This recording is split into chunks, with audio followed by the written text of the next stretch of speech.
Good morning बच्चों। मैं अनुराधा राजपूत आपकी पर्यावरण की अध्यापिका और आज मैं आपको पढ़ाऊंगी पर्यावरण का पाठ 7 जिसका नाम है प्रदूषण रहित जीवन। इस पाठ में सबसे पहले हम पढ़ेंगे कठिन शब्दार्थ। पहला शब्दार्थ है सौर परिवार। सौर परिवार मतलब सूर्य, ग्रहों व तारों का परिवार। दृढ़ता, किसी विषय पर संपूर्ण जानकारी, मजबूरी, स्पष्ट विचार। विनाशकारी, नष्ट करने की प्रकृति, पतित करना या पतनकारी, नष्ट करना। बंजर, अनुपजाऊ भूमि, विशाल, बहुत बड़ी संख्या या मात्रा में। इस पाठ में हम पढ़ेंगे कि हमारा जो जीवन है वो प्रदूषण के बिना कैसे हो सकता है। हमारा घर, पृथ्वी और सौर परिवार ही हमारा पर्यावरण है। हमारे रहने के तौर तरीके हमारी प्राकृतिक पर्यावरण की स्थिति को सुदृढ़ करते हैं।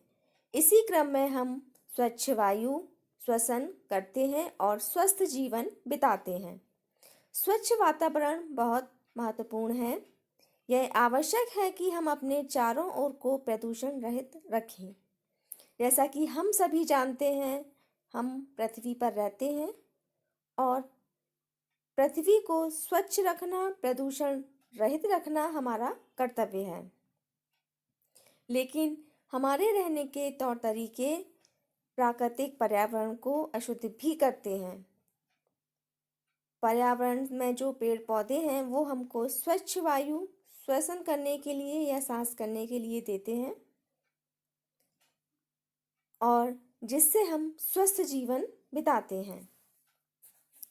जिस पृथ्वी पर हम रहते हैं वह न केवल मानव जाति का बल्कि अन्य प्रकार के जीवों को भी सहारा देती है। ये अन्य जीव हैं पशु और पौधे, जल, हवा और सूरज भी पर्यावरण बनाते हैं। पर्यावरण के 2 प्रकार होते हैं। हम पृथ्वी पर रहते हैं। पृथ्वी पर मानव जाति के अलावा अन्य जीव भी रहते हैं, जैसे पशु, पौधे। और पर्यावरण में क्या क्या आता है इनके अलावा? पर्यावरण में जल, हवा और सूरज ये भी आते हैं। अगर आपसे पूछा जाए पर्यावरण कितने प्रकार का होता है, तो पर्यावरण 2 प्रकार के होते हैं।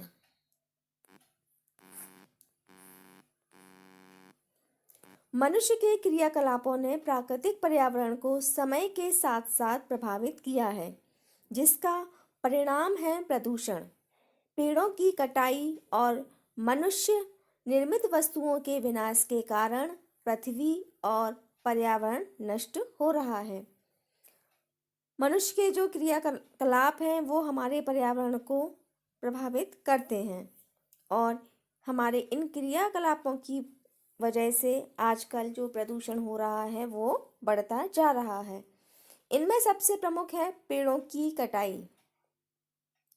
पेड़ों की कटाई से पृथ्वी और पर्यावरण दोनों को नुकसान है और दोनों नष्ट हो रहे हैं। अब हम पढ़ेंगे पर्यावरण को नष्ट करने वाले कुछ कारक। तो सबसे पहला कारक है वनों को काटना। मनुष्य वनों को बहुत बेदर्दी से काट रहा है। वनों की कटाई के कारण ही मृदा क्षरण हो रहा है। इस कारण प्राकृतिक आपदाओं जैसे भूमि खिसकना आदि का यह मुख्य कारण है। ओजोन परत के नष्ट हो जाने के कारण मौसम में भी परिवर्तन हुए हैं। इस प्रकार मनुष्य को अत्यधिक गर्मी और सर्दी का सामना करना पड़ रहा है। मनुष्य बिना किसी सोचे समझे वनों को लगातार काटता जा रहा है। वनों की कटाई की वजह से मृदा क्षरण या भूमि अपरदन हो रहा है और इसीलिए प्राकृतिक आपदाओं जैसे भूमि खिसकना आदि वनों की कटाई की वजह से ही होता है। पेड़ों के कटने से ओजोन परत भी लगातार नष्ट हो रही है और इसी वजह से मौसम में भी परिवर्तन हो रहा है। और इसलिए अब अत्यधिक गर्मी और सर्दी का हमको सामना करना पड़ता है। है प्लास्टिक प्रदूषण। प्लास्टिक प्रदूषण क्या है? आबादी और प्लास्टिक उत्पादों का प्रयोग बढ़ने से पूरे विश्व में प्रदूषण बढ़ चुका है। प्लास्टिक नष्ट न होने वाला पदार्थ है। यह मिट्टी में इकट्ठा होता है, इसे तोड़ा नहीं जा सकता, इससे भूमि बंजर होती है। इसी कारण पौधों की वृद्धि नहीं होती। जलाने पर प्लास्टिक हानिकारक और जहरीली गैस छोड़ती है। यह वायु प्रदूषण का मुख्य कारण है। लगातार बढ़ती हुई आबादी और प्लास्टिक उत्पादों के लगातार बढ़ते हुए प्रयोग से पूरे संसार में अब प्रदूषण बढ़ चुका है। प्लास्टिक क्या है? प्लास्टिक एक ऐसा पदार्थ है जिसे हम नष्ट नहीं कर सकते हैं। यह मिट्टी में धीरे धीरे इकट्ठा होता रहता है और इसे हम ना तो नष्ट कर सकते हैं ना तोड़ सकते हैं।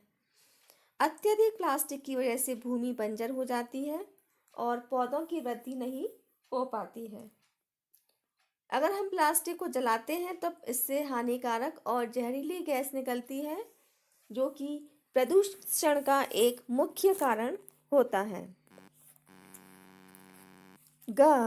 वायु प्रदूषण। वाहनों की संख्या बढ़ना भी इसका एक मुख्य कारण है। नाभिकीय परीक्षण भी बहुत से देश करते रहते हैं, जिससे वातावरण नष्ट होता है। यहाँ जमीन से अधिक इमारतें पाई जाती हैं।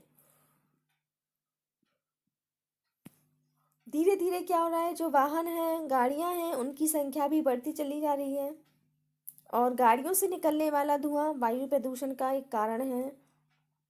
नाभिकीय परीक्षण भी बहुत सारे देश करते रहते हैं, जहाँ पे परमाणु बम वगैरह बनाए जाते हैं, मिसाइलें, और इनकी वजह से भी वायु प्रदूषण होता है। और जहाँ पे पेड़ पौधों की जगह जमीन से ज़्यादा इमारतें पाई जाती हैं, वहाँ पे वायु प्रदूषण अत्यधिक होता है।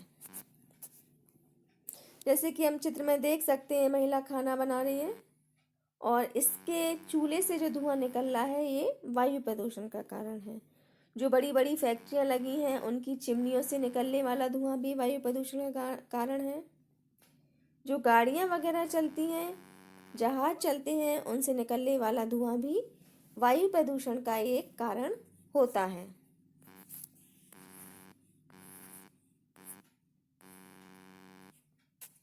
अधिक मात्रा में इमारतों का निर्माण होने से पौधे कम हो रहे हैं। प्रदूषण के अन्य कारक हैं जल प्रदूषण, भूमि और मृदा प्रदूषण।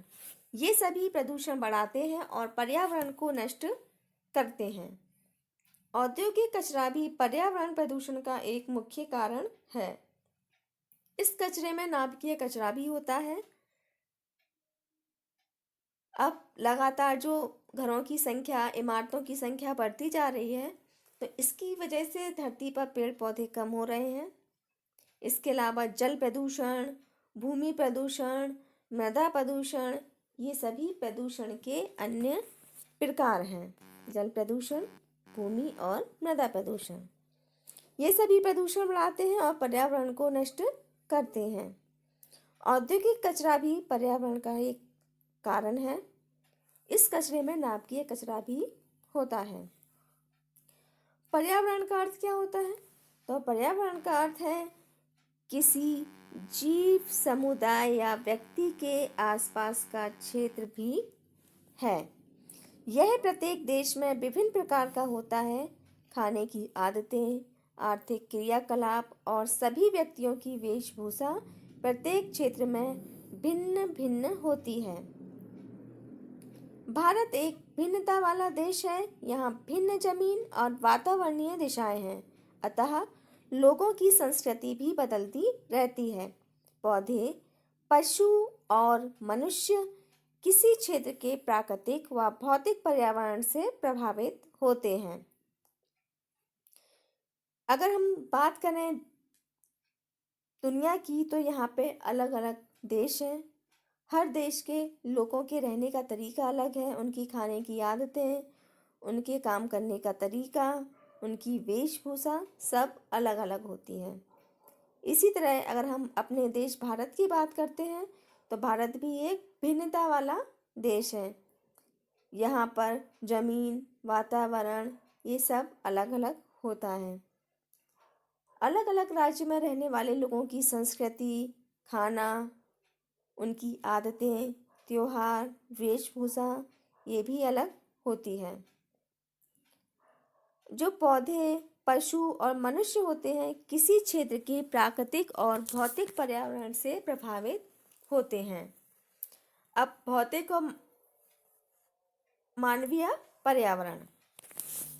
भौतिक पर्यावरण यह है प्राकृतिक दशाओं, भूमि, वायु और जल की अवस्था है। भौतिक पर्यावरण क्या होता है? प्राकृतिक दशाएं, भूमि, वायु और जल।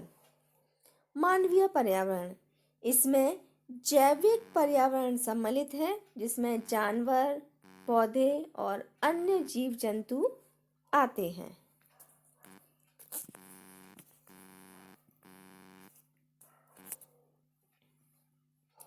क्या आप जानते हैं भौतिक और जैविक पर्यावरण एक दूसरे से अलग नहीं हो सकते, वे एक दूसरे से संबंधित हैं। अब हम बात करेंगे कि हमें अपने पर्यावरण की रक्षा क्यों करना चाहिए या पर्यावरण की रक्षा करना हमारे लिए क्यों जरूरी है। तो पर्यावरण हमारे लिए प्राकृतिक संसाधन जैसे लकड़ी, ईंधन, खनिज उपलब्ध कराता है।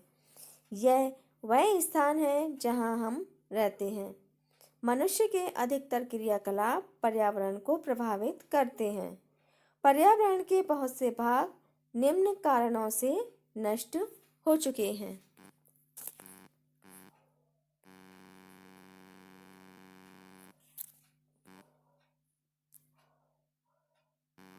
निम्नलिखित कारणों से हमारे संसाधन जैसे वन, चारागाह और खेत प्रभावित हो रहे हैं। अगर हम लगातार ऐसा करते रहें तो हम इस नुकसान की भरपाई कभी नहीं कर पाएंगे। इसलिए परिणाम बहुत गंभीर व भयानक होंगे। मनुष्य भूमि की सतह बदलने में बहुत भूमिका निभाता है। अपने ज्ञान की कमी से हम भूमि का स्वरूप बदल रहे हैं। परमाणु परीक्षण, बांध बनाने, सड़कें बनाने, इमारतों के शहर और उद्योगों के विकास ने पर्यावरण को नष्ट कर दिया है।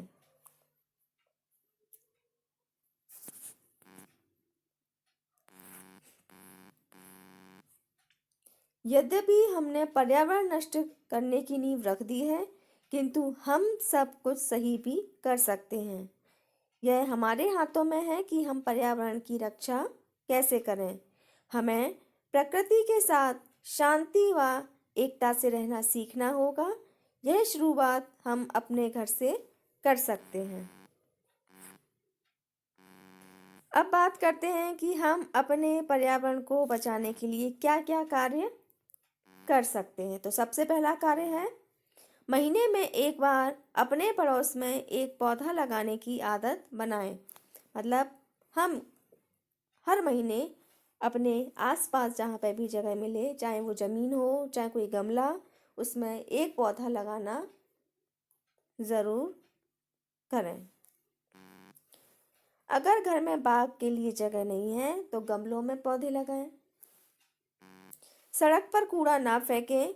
घर, विद्यालय व हर जगह कूड़ेदान का प्रयोग करें। प्लास्टिक बैग व अन्य विनाशकारी पदार्थों को ना जलाएं। इन्हें 2 बार प्रयोग में लाने का प्रयास करें। जो भी प्लास्टिक बैग वगैरह हैं या जो विनाशकारी पदार्थ होते हैं हमें उनको नहीं जलाना चाहिए। और सड़क पर भी कूड़ा नहीं फेंकना चाहिए। हमें अपने घर, विद्यालय और आसपास की जगह पर साफ सफाई का ध्यान रखना चाहिए। अगला है पर्यावरण जागरूकता संबंधी कार्यक्रमों में भाग लें। पर्यावरण जागरूकता संबंधी या पर्यावरण को बचाने के लिए जो भी कार्यक्रम आयोजित किए जाते हैं हमें उनमें भाग लेना चाहिए। यह सुनिश्चित करें कि आपके मित्र पर्यावरण बचाव का पालन करें। अगला, अगर आप किसी को नियमों का उल्लंघन करते और वातावरण प्रदूषित करते देखें तो अपने शिक्षकों को सूचित करें। आनंददायक व स्वस्थ पर्यावरण अच्छे प्रदर्शन के लिए प्रेरित करता है। यह जीवन के प्रत्येक क्षेत्र में सभी व्यक्तियों पर लागू होता है। इससे तुम खेल व पढ़ाई में अच्छा प्रदर्शन कर सकते हो। यदि आप किसी शिविर या पिकनिक पर जाते हैं तब भी आपको इन नियमों का पालन करना चाहिए। यहाँ पे कुछ नियम दिए गए हैं जिनका हमें पालन करना चाहिए। पहला नियम है, जहाँ आप खाना खाते हैं वहाँ कूड़ा ना डालें। अगर कुछ कचरा मिलता है तो इसे एक लिफाफे में एकत्र करें और इसे बाद में फेंक सकते हैं। अगला, तेज शोर ना मचाएं, इससे पक्षियों और अन्य जीव जंतुओं को परेशानी होती है। उन्हें शांति से रहने दें।